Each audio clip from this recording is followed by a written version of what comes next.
안녕하세요. 저는 40대에 일만 열심히 하고 있는 여자입니다.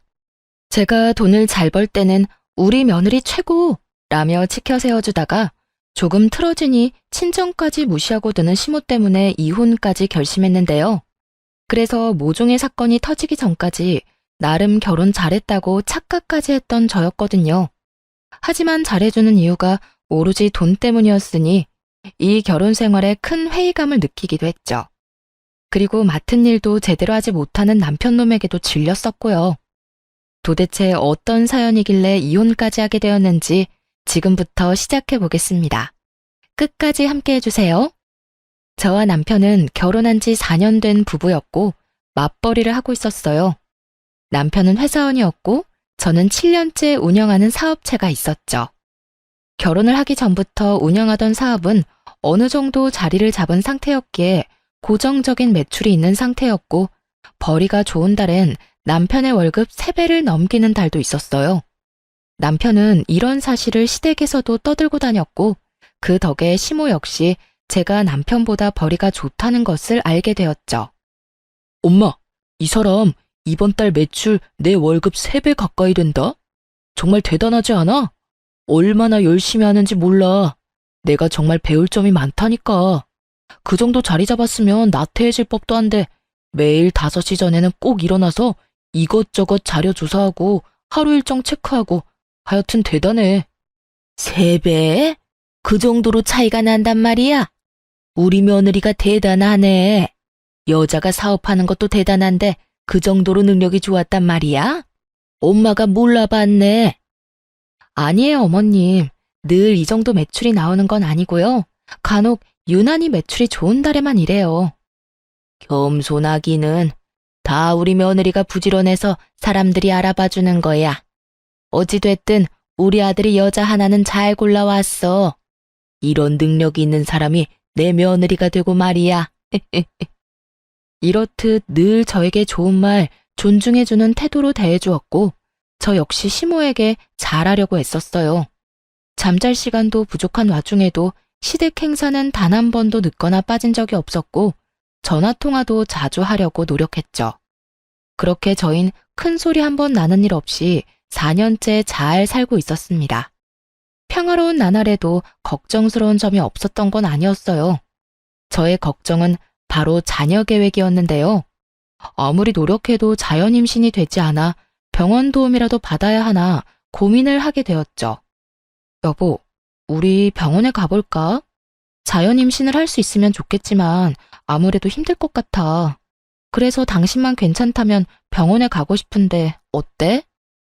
난 좀 망설여지긴 하는데 당신이 원하면 가자. 날짜 정해지면 말해줘. 나도 미리 회사에 쉰다고 해야 하니까. 알겠어.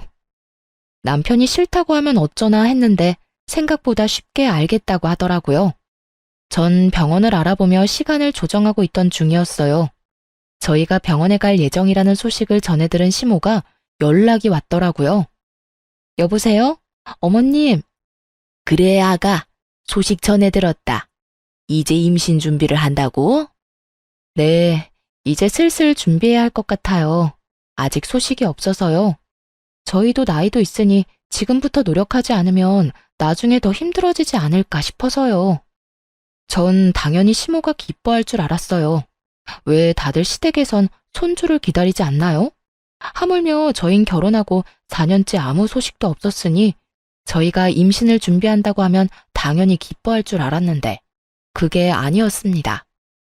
너희 혹시나 우리 생각해서 임신하려고 하는 거면 그러지 않아도 된다. 요즘같이 좋은 세상에 굳이 꼭 자식이 있을 필요가 있겠니? 그냥 너희끼리 즐기면서 살아도 좋지 않겠어? 아, 아니에요. 일 때문에 정신 없어서 신경을 못 써서 그렇지. 전 딸, 아들 구분 없이 많이 낳고 싶은걸요. 이제 일은 좀 줄이고 아이 낳고 키우는 데 집중하려고요. 내가 너 그럴까봐 자식 낳지 말라는 말이야. 일을 줄이긴 왜 줄이니? 물이 들어올 때 놓쳐야지. 언제까지 네가 그렇게 잘 번다고 장담할 수도 없고 지금 잘 벌릴 때 벌어놔야 할 것 아니야. 그러니까 임신은 더 미루고 일단 돈부터 더 벌어. 제대로 선을 넘는다고 생각했어요. 다른 이유도 아닌 돈 때문에 임신을 하지 말라니. 하물며 저희가 벌어둔 돈이 없는 것도 아니고 다른 문제도 아닌 이세 문제를 이런 식으로 강요하고 나서니 황당하기도 했죠. 그 짧은 순간에 많은 생각을 했습니다. 대꾸해봤자 말만 길어질 테니 그냥 네라고 대답만 하고 한 귀로 듣고 한 귀로 흘려버릴까 하는 생각도 했지만 그건 아니라는 생각이 들었어요. 잠시 귀찮은 걸 피하자고 앞으로 더 귀찮아질 것이 뻔한 선택을 할 순 없는 노릇이었으니까요. 그래서 시모의 기분이 상하더라도 제 생각을 분명히 전했죠. 어머님, 이 문제는 저희가 알아서 할게요. 다른 문제도 아니고 이세 문제는 저희가 알아서 결정하고 책임지는 게 맞는 것 같아요. 그리고 제가 임신한다고 해서 아예 일을 쉬는 것도 아니고 일을 좀 쉰다고 한들 저희가 굶어 죽는 것도 아니에요. 그러니까 어머님도 이 문제는 저희한테 맡겨주세요, 그냥. 그런 말이 어디 있니? 집안의 어른이 하라고 하면 넌 그냥 시키는 대로 하면 되는 거야. 그리고 네가 쉬면 내 아들이 힘들어질 거 아니니? 내 아들이 힘들어지면 당연히 나한테 주던 용돈도 줄어들 거고. 그리고 애 낳고 키우는데 돈이 얼마나 많이 드는 줄이나 아니? 다 여러 사람 생각해서 하는 말이니 잔말 말고 내 말대로 해.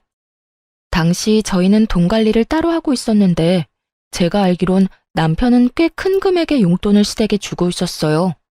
그런데 제가 임신 준비를 하겠다고 하자 자신에게 주던 용돈이 끊어질까 걱정스러웠던 시모가 불편한 기색을 드러내며 반대하고 나선 것이었죠. 이날 전 시모의 막무가내 면모를 처음 경험하게 되었고 그간 제가 봐왔던 친절하고 상냥하던 모습이 본 모습이 아니었던 걸 처음 깨달았습니다. 무조건 자신의 말을 따르라는 강압적인 모습에 깜짝 놀라기도 해서 그런 건 저희가 알아서 한다고 말하고 바로 전화를 끊어버렸어요. 그날 저녁 남편이 집으로 돌아와 한 소리를 하더라고요. 당신 우리 엄마한테 그딴 말 한 게 사실이야? 우리 일은 앞으로 상관도 하지 말라고 했다며. 우리 가족 일인데 왜 어머님이 나서냐는 말까지 하면서 말이야. 어떻게 그런 식으로 말할 수가 있어? 우리 엄마는 다 당신 몸 망가지고 일에 지장 있을까봐 걱정되어서 어렵게 꺼낸 말이라고 하는데. 시모는 제가 하지 않은 말까지 덧대어 남편에게 하소연을 한 듯했고 남편은 화가 많이 나 보였어요. 하지만 그 말을 들은 저 역시 화가 많이 났으니 시모의 막무가내 화법을 들먹이며 남편에게 전부 쏟아부어 버렸습니다. 어머님이 그래? 어머님 진짜 다시 봤네. 어떻게 내 말을 그렇게 전할 수가 있어? 난 그저 어머님이 당신 힘들다고 애도 낳지 말고 둘이서 살라고 해서 우리 문제는 우리가 알아서 한다고 했을 뿐이야. 기분 상하셨겠지. 그런데 나 역시 유쾌한 기분은 아니었거든. 어떻게 임신 준비한다는 며느리한테 임신이고 뭐고 돈이나 벌라고 말할 수 있어? 내가 무슨 돈 벌어오는 기계야? 아니잖아. 나도 당신 닮은 내 자식 낳아서 키우고 싶어. 그러면서 나도 행복하게 잘 살고 싶다고. 우리가 돈이 없는 것도 아니고 벌어둔 돈도 있고 내가 못 벌면 당신이 벌 수도 있는 거 아니야? 왜 어머님은 내가 안 벌면 우리가 당장 망할 것처럼 말씀하시는데. 그리고 뭐? 본인 용돈 끊기는 꼴은 절대로 못 본다고? 우리가 어머님 용돈 드리려고 이세 계획도 못 세우는 거야? 그런 말이 아니잖아. 엄마는 그저 우리 걱정돼서 그런 거야. 그걸 당신이 그런 식으로 받아들인 거고. 그런 식으로 받아들인 게 아니라 그런 식으로 어머님이 말한 거야. 어머님이 어떤 식으로 당신한테 나를 모함했는지는 모르겠는데 내 말에 거짓은 조금도 없으니까 믿기 싫으면 믿지 마. 나는 내 말은 듣지도 믿지도 않는 사람한테 이렇다 저렇다 설득하고 싶지도 않으니까. 그게 아니잖아. 내가 당신 말을 못 믿는다는 게 아니야. 그냥 나는 우리 엄마가 그런 말까지 들었다는 게 서운하고 속상했다는 말을 하는 거야. 그러니까 내가 당신을 못 믿는다고 생각하지 말아줘. 당신이 기분 나빴다면 내가 사과할게. 내 입장에선 충분히 그렇게 말할 수밖에 없었어. 어머님이 나한테 그런 식으로 말하는데 내가 무슨 말을 할 수가 있었겠어? 알겠네요. 어머님 말씀대로 아기는 생각지도 않고 평생 돈만 벌면서 살겠습니다. 이렇게 말할 순 없잖아. 그래서 난 우리 문제는 우리가 알아서 하겠다고 한 것뿐이야.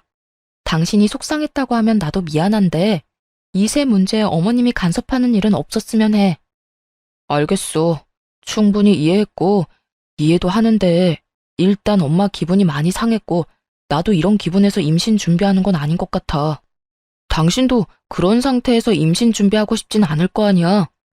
일단 좀 미루자. 적당한 때가 있겠지.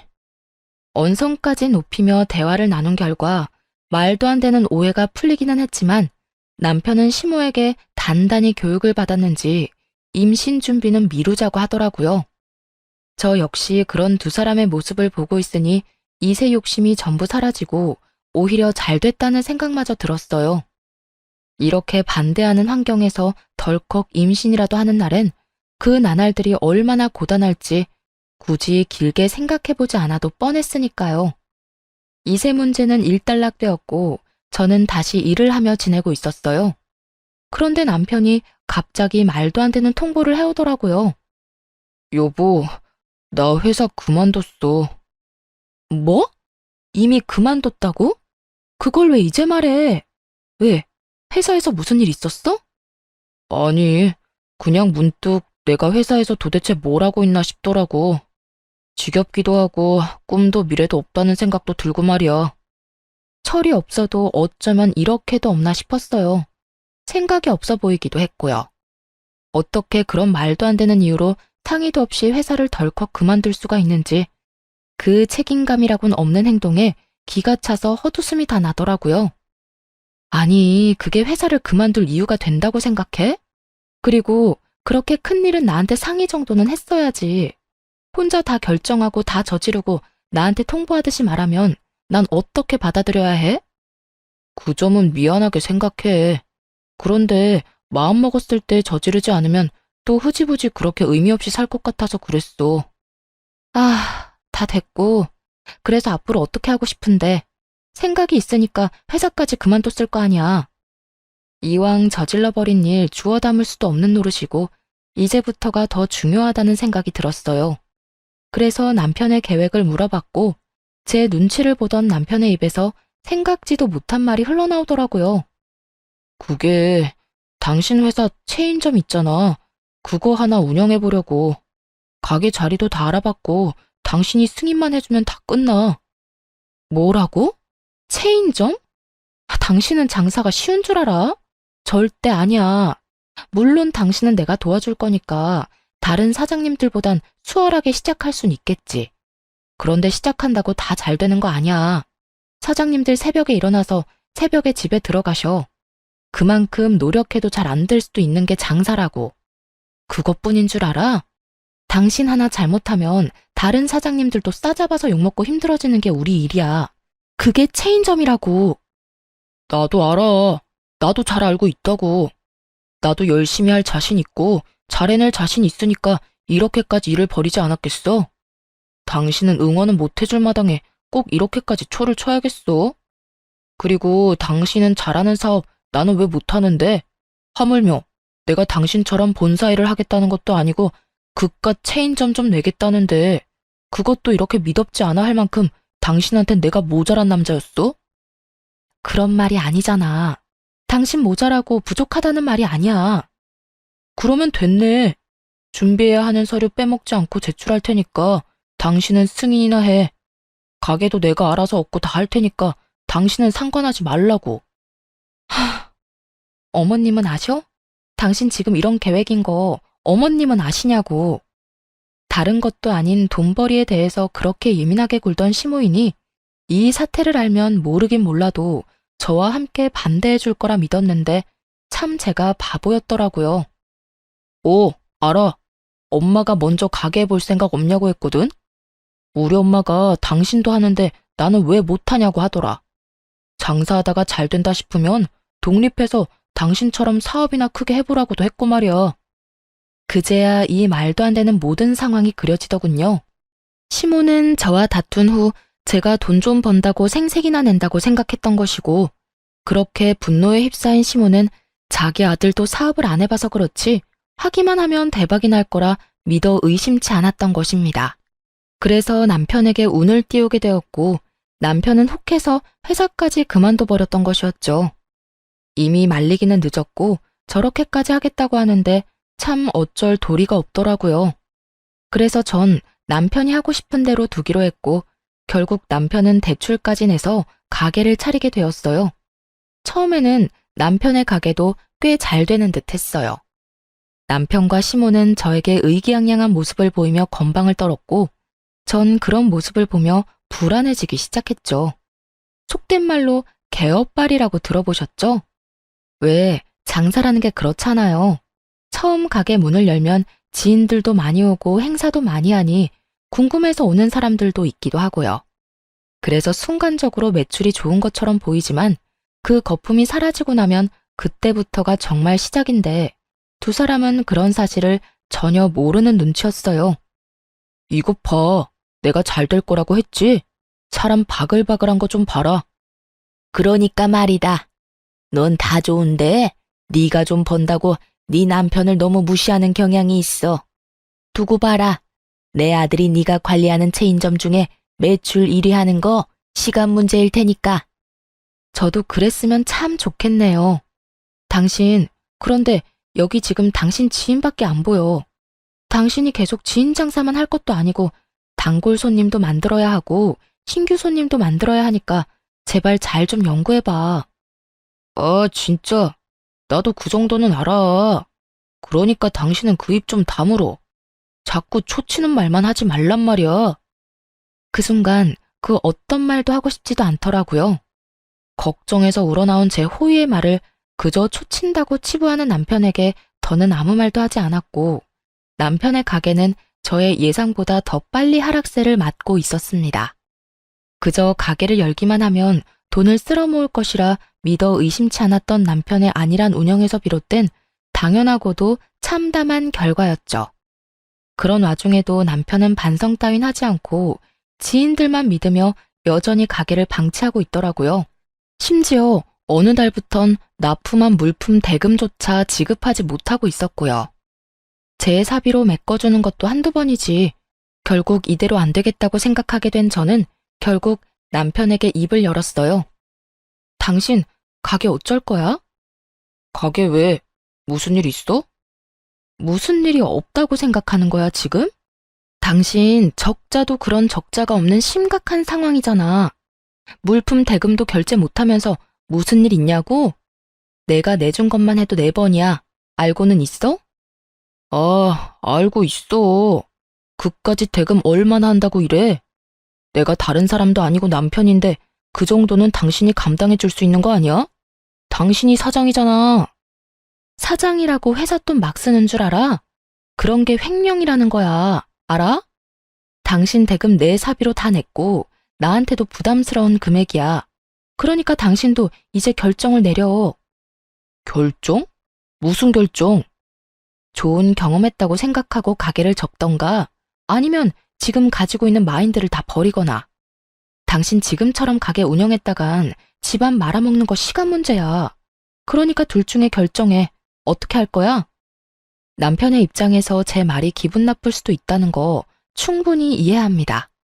하지만 제가 오죽했으면 이런 말까지 했을까요? 저도 수없이 고민하다 꺼낸 이야기인데 남편은 귓등으로도 듣지 않고 화를 버럭 내며 이렇게 말하더라고요. 내 일이야, 내 가게고. 당신이 상관할 바가 아니라고. 죽이 되든 밥이 되든 내가 다 알아서 잘할 거니까 당신은 상관하지 마. 나도 그랬으면 좋겠지만 그렇게는 못해.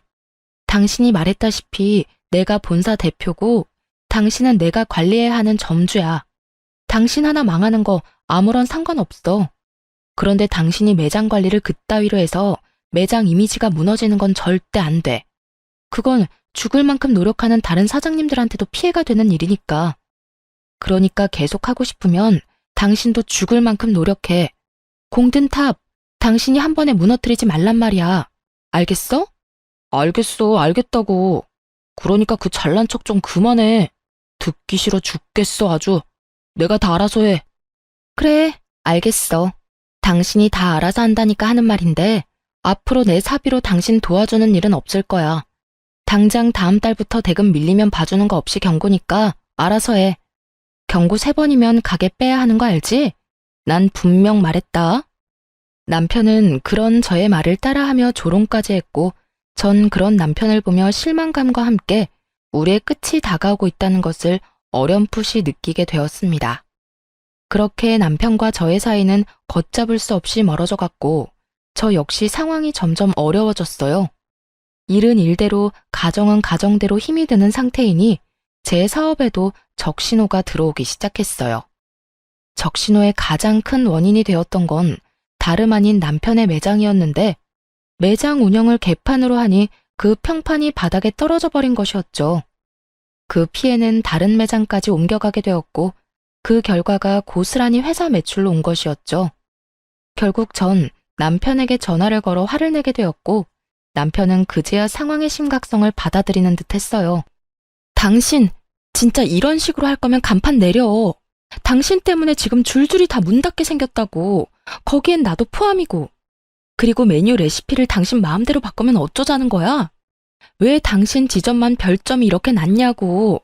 아니, 그리고 도대체 직원 교육을 어떻게 했길래 직원이 손님한테 인사도 안 하고 계산도 해주지 않는다는 말이 나와? 그것뿐인 줄 알아? 위생관리도 지적 나오고 있어. 테이블 끈적거리고 식기도 더럽다고 하는데 누가 그런 식당에 가고 싶겠어? 지금 난리가 났으니까 이딴 식으로 할 거면 간판 내리고 다른 일 해. 알겠어? 알겠어. 지금 바로 매장 가서 직원 교육할게. 아니, 지금 당신 매장에 없어? 이 난리통에 당신은 어디에 있는 건데? 이따위로 하려고 회사까지 그만두고 가게 연 거야? 도대체 당신은 무슨 생각을 가지고 사는 거야? 말했지. 당신 하나 망하는 건 아무 상관도 없다고. 빨리 이 사태 해결해. 나 진짜 가만 안 있어. 엄마랑 밥 먹는다고 잠시 나왔던 것뿐이야. 지금 다 먹어가니까 얼른 들어가 볼게. 지금 본인 때문에 다른 사장님들은 피눈물을 흘리게 생겼는데 정작 당사자인 남편놈은 한가하게 외식이나 하고 있다는 말을 듣는데 정말 욕을 퍼부어주고 싶은 심정이었어요. 어쩌면 둘 다 책임감이라곤 찾아볼 수도 없을 뿐더러 생각조차 없어 보이는 남편놈을 보며 머리는 왜 달고 다니는 것인지 궁금해질 지경이었어요. 그 후 남편은 모든 제 말이 진심이라는 것을 그제야 깨달은 것인지 가게에 신경을 쓰는 듯 하더라고요. 남편 가게에서만 새어나오던 나쁜 소식들도 점점 줄어들기 시작했고, 전 그런 남편을 주시하며 바닥이 된 인식을 다시 끌어올리기 위해 노력하고 있었어요. 그것만 해도 정신없이 바쁜데 시모까지 나서기 시작하더군요.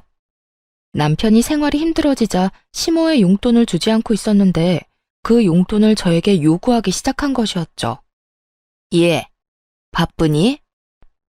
아시다시피 정신없긴 하네요. 무슨 일 있으세요?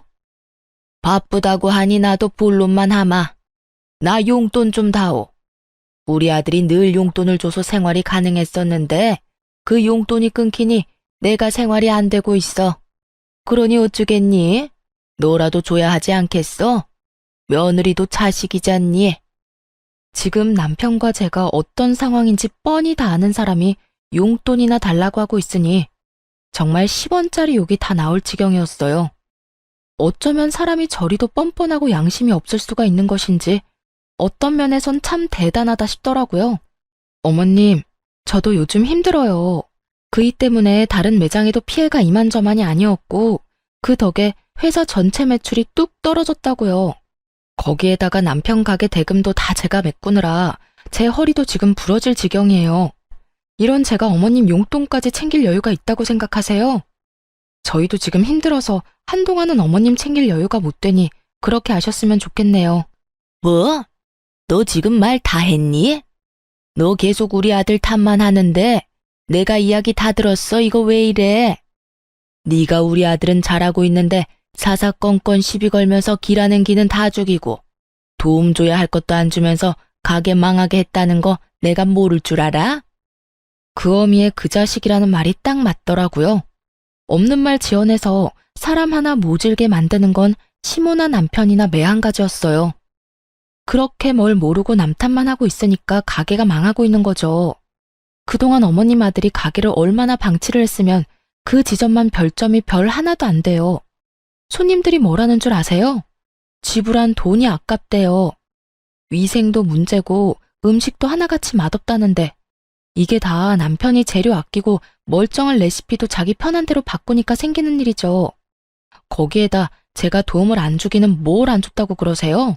저요, 가게 대금을 몇 달치를 제 사비로 다 해줬다고요. 그래서 지금 이렇게 힘든 건데 뭘 알고 떠드세요?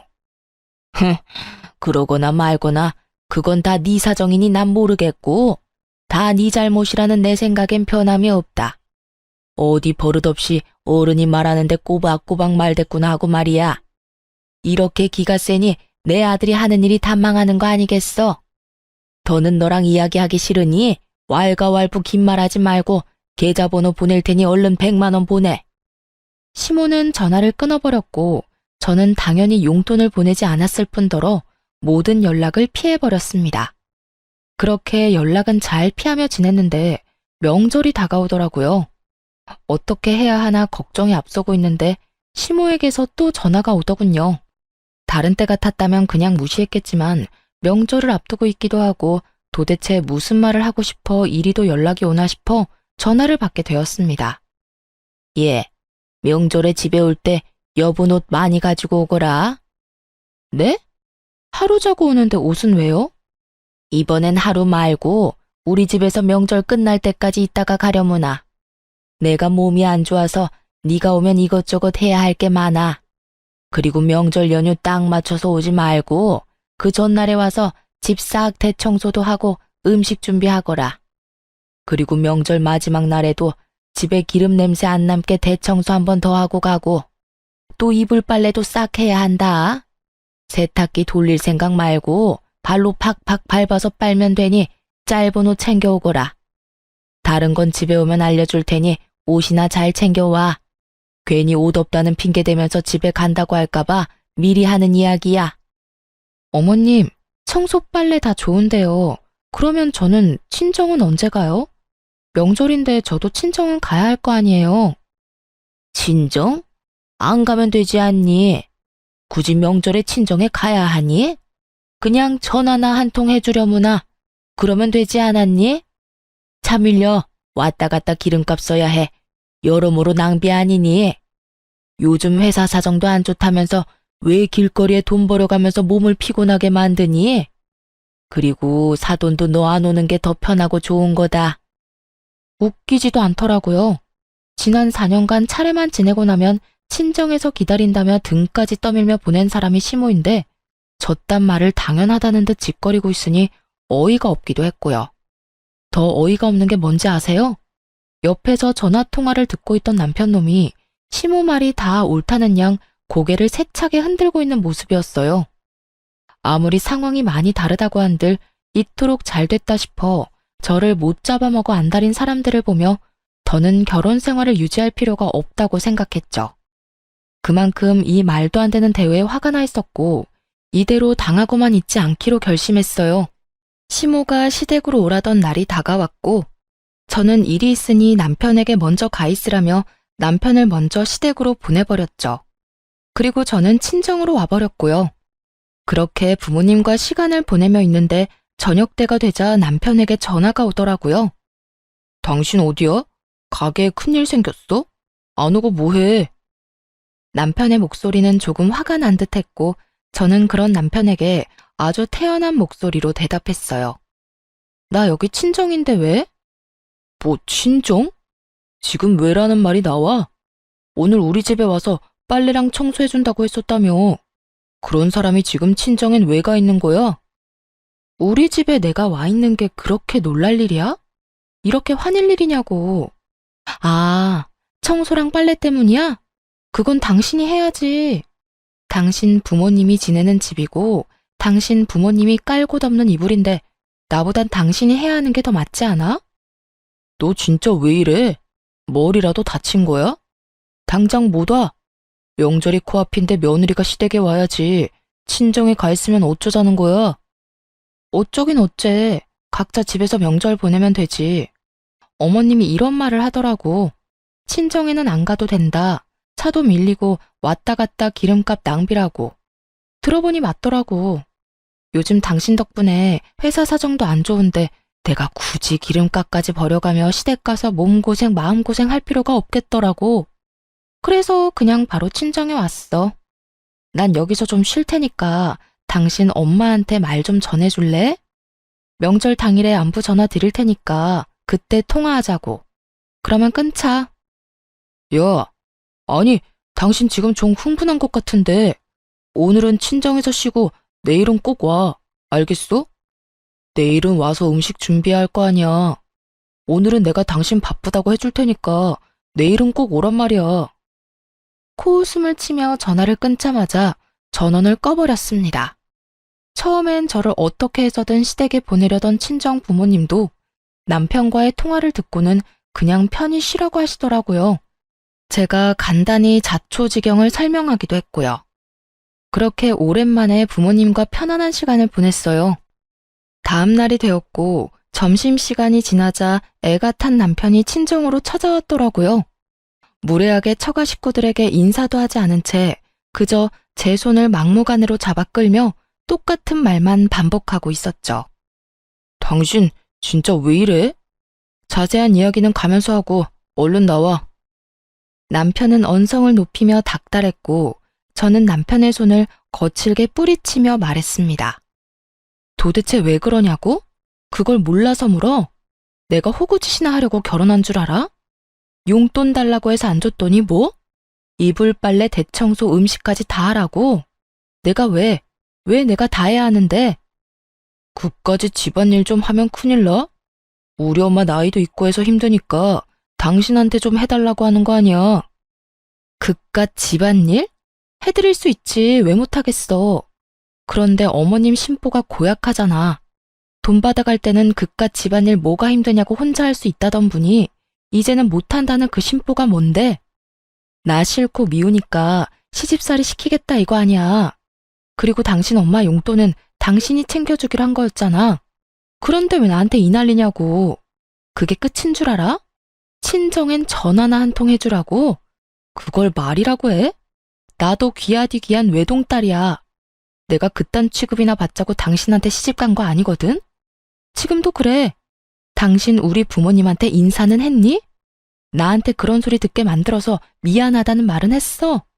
지금도 그저 일 시킬 생각뿐이잖아. 당신 같으면 가고 싶겠어? 당신 같으면 제발로 그딴 취급 받으러 가고 싶겠냐고. 당신 진짜 말 웃기게 한다. 우리 엄마 돈 때문에 사람 괴롭히고 그런 사람 아니거든?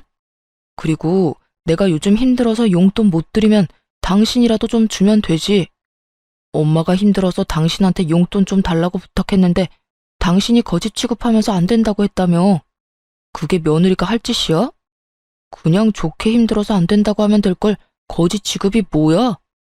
그날 당신한테 그런 취급당하고 엄마가 화병 나서 몸져 누웠다고 하시더라. 그날 이후 몸이 계속 안 좋아서 이번 명절에 당신한테 일 좀 하라고 한 거고. 이게 다 당신 때문인데 당신은 그 정도도 못 해줘? 꼭 이렇게까지 굴어서 일을 키워야겠냐고. 웃기고 있네. 내가 거짓 취급을 했다고? 당신은 그 말을 그대로 믿는 거야? 그러면 아니야. 우리 엄마가 뭐 거짓말이라도 했다고? 얼마나 서로 끈끈한지 아무리 아니라고 말해봤자 제 말은 절대 믿지 못하는 남편이었죠. 아들한테 거짓으로 선동하고 세뇌하는 엄마라니. 더 말해봤자 지치고 제 입만 아픈 걸 알지만 그래도 마지막으로 사실 확인을 시켜줬어요. 누구 때문에 이렇게까지 돼버린 것인지 정확히 짚으면서요. 당신은 다 문제인데 그게 제일 큰 문제야. 난 분명히 요즘 힘들어서 못 준다고 했고 그럼에도 불구하고 막무가내로 돈 맡겨놓은 사람처럼 돈 내놓으라고 난리 부린 건 당신 엄마야. 그래서 내가 요즘 당신 때문에 회사 매출이 반쪽 나서 힘들다고 설명해 드렸고 그랬더니 이 난리를 부리는 건데 이래도 이 모든 게 나 때문인 것 같아? 자식 등골 빼먹을 생각만 하는 당신 엄마 탓이 아니라? 아들 며느리 이간질이나 시키는 어머님 탓이 아니냐고. 너 진짜 말 그따위로밖에 못해?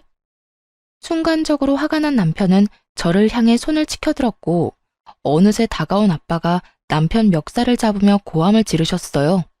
그야말로 아수라장과 다름이 없는 상황이었죠. 이게 뭐 하는 짓인가? 자네 눈엔 우리가 보이지도 않는가? 어떻게 우리가 버젓이 보고 있는데 어딜 손을 대려고? 부부싸움 할 수도 있다고 생각해서 지켜만 보고 있었는데 이건 아니지. 그리고 우리 딸이 뭐가 그리 모자라서 자네 집에서 내 딸을 그딴 취급을 하냔 말이야. 장인어른, 그게 아닙니다. 이건 제가 순간적으로 화가 나서 죄송합니다. 변명도 되지 않는 남편의 말에 아빠의 화는 더욱 치솟아 올랐고 아빠는 남편을 질질 끌어내 문 밖으로 그대로 쫓아내버렸죠. 죄송이고 나발이고 더는 너 같은 인간한테 내 딸 못 맡기니 당장 썩 꺼져.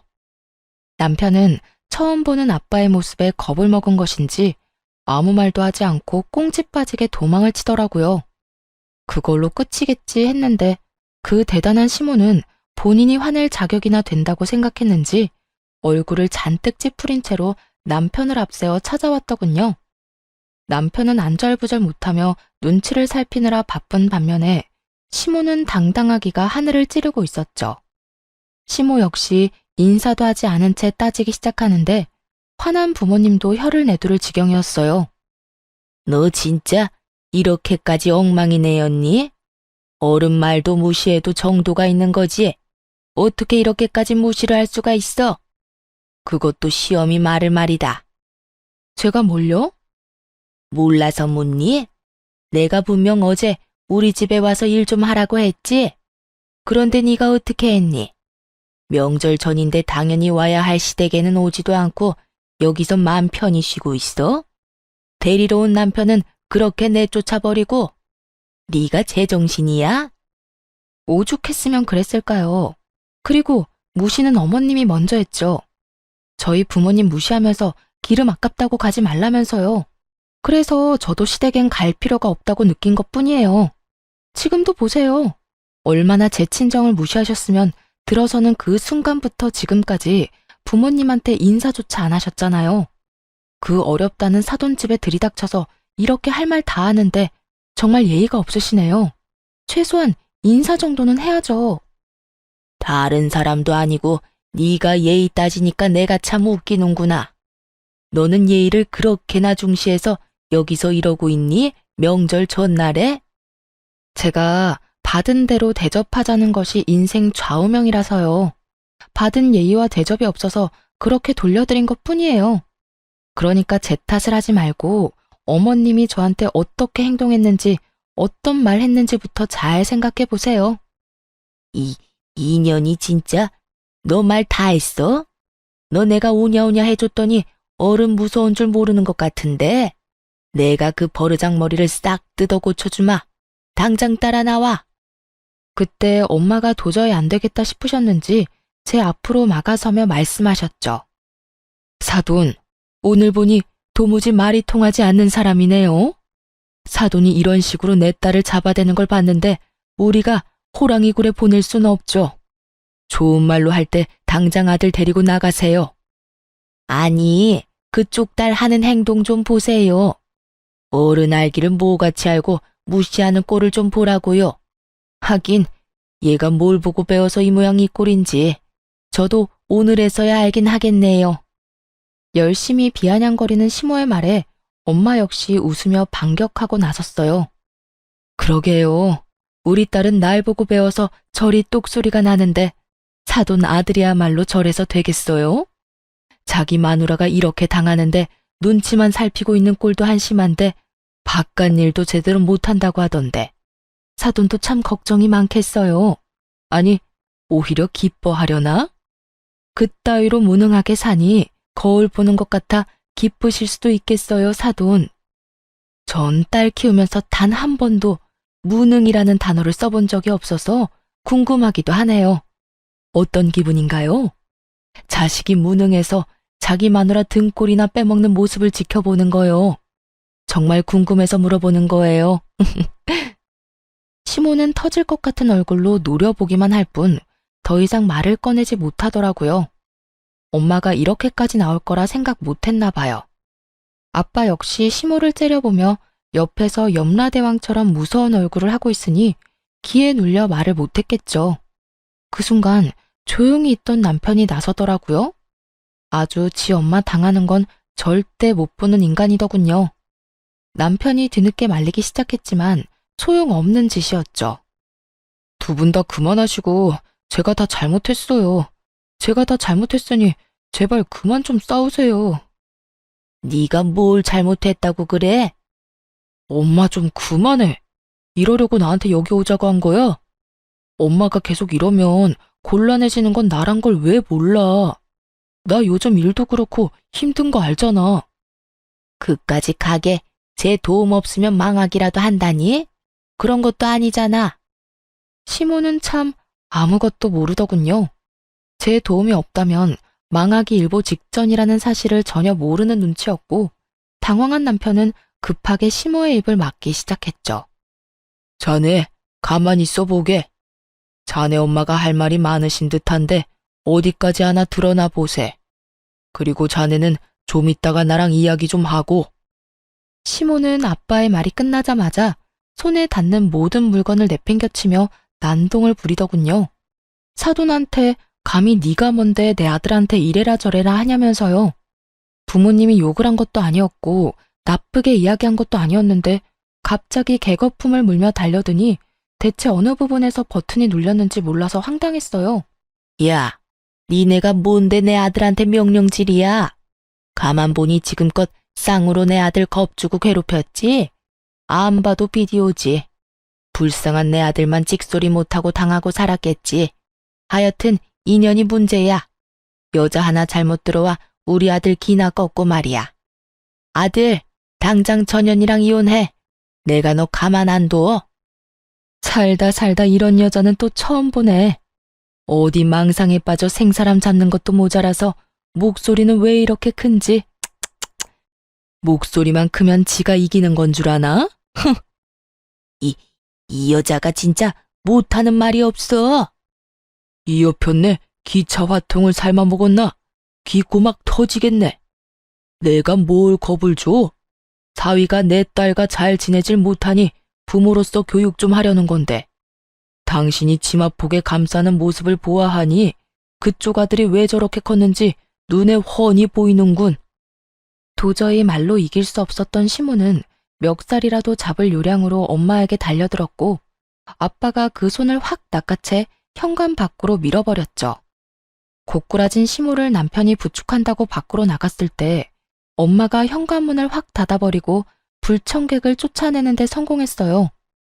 문은 굳게 닫혀버렸고 화가 잔뜩 난 시모가 문을 쾅쾅 두드리며 욕을 해대더군요. 남편은 그런 시모를 말리고 있었고요. 야, 너네 내가 진짜 가만 안 둬? 감히 날 이딴 취급을 해? 내가 네 딸 이혼녀 만들 거야. 내 아들하고 확 이혼시켜버릴 거라고. 각오해. 내가 무슨 수를 써서라도 이혼시킬 거니까. 엄마, 제발 그만 좀 해. 이혼은 무슨 이혼이야? 나는 이혼할 생각도 없는데 엄마가 왜 나서서 그런 말까지 하냐고. 제발 그냥 좀 가자, 제발.